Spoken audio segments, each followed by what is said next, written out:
when Allison mentioned the Packard plant, she described some, just run down, something like that. And it turns out it's this giant abandoned building. It used to be, they used to make Packard cars there, and now it's just been destroyed almost completely. It scares the living hell out of me because everything I always heard about for a long time was in the news, never really went there. The media always points out the bad things of Detroit, which are bad. That's all I've known it to be, so I just kind of picture in my head this awful, terrible, dangerous city. And that's, I've never really been there.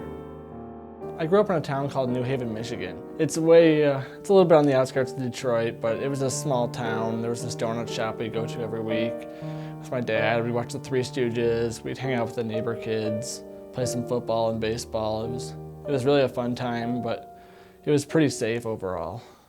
Yeah, I'd never really been exposed to the culture of Detroit, I guess. I visited a couple times with family, but for the most part. I was born and raised, completely grew up, never moved, in Milford, Michigan, which Milford is a very small town. Growing up in a kind of a nuclear family, a lot of older siblings. I have an older brother and older sister. But, Dad was a carpenter, so Dad kind of, built the house as we were living in it, kind of a thing. Thank you. It was kind of, always kind of just, it wasn't a very crowded neighborhood. It was kind of sparse. So, it was a very tight-knit town. Everyone, cared for each other. Everyone helped out, kind of a thing.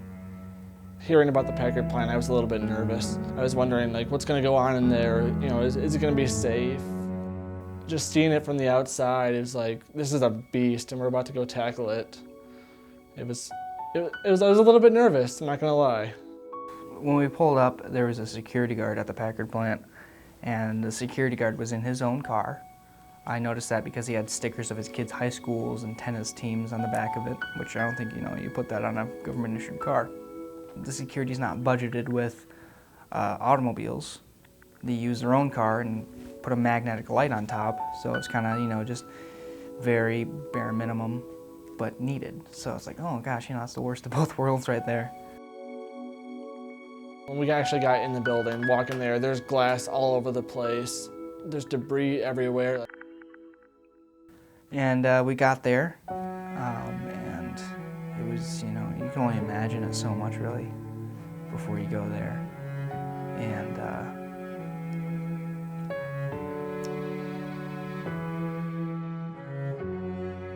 when we first walked into the building, we walked through this giant hole in the wall, and there was this elevator shaft sitting there. I was like, whoa.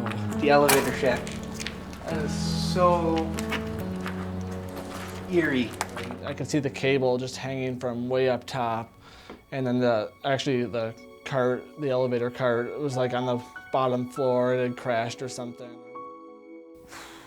There was a wall in Milford that were covered in graffiti, just this one corner wall, and that was about it for destruction in my town. So I went to the Packard plant, and it was just in ruins. Chernobyl looked better than that because it's been abandoned.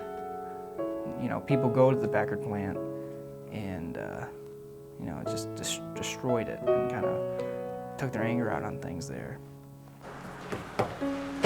America's best failure. The graffiti kind of blew my mind.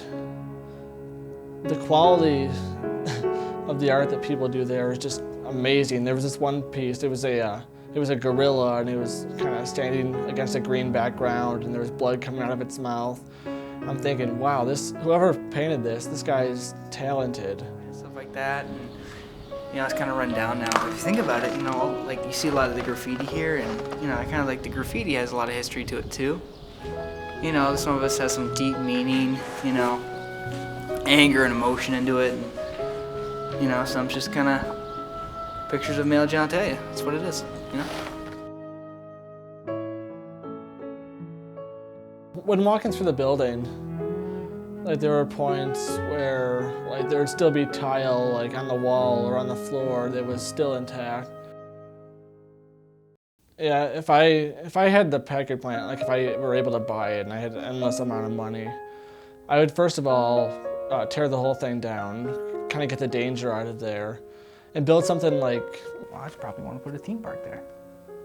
Just think about it. Think about it. I mean, take something so negative and then replace it with something so upbeat and positive that knocks everyone off their feet. Just a fun place, like a park, something where people can go and kind of have a good time, and where they don't have to worry about their safety when it's there. I think it would even help the whole neighborhood out. And I mean, there's countless jobs, opportunities at theme parks, and especially a lot of jobs for young adults, kids is trying to make it through, get some gas money, get that extra change in their pocket. With all the people around there, and it might even give Detroit that much better of an image, and at this point it needs it.